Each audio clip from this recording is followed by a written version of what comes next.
ஆடி அமாவாசை என்பது அனைத்து மாதங்களில் வருகின்ற அமாவாசை விட சிறப்பு வாய்ந்தது என்று முன்னோர்கள் சொன்னது.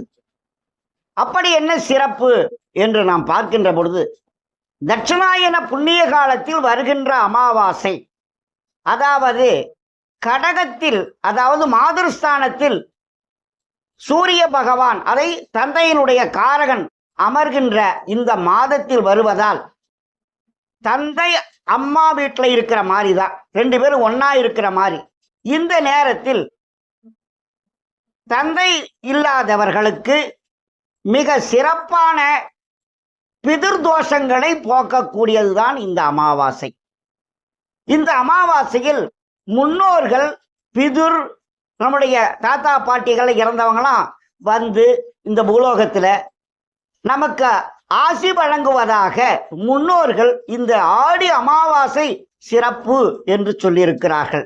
ஆகையினால் இந்த ஆடி அமாவாசையில் விரதம் இருந்து முன்னோர்களை வணங்குவது நல்லது.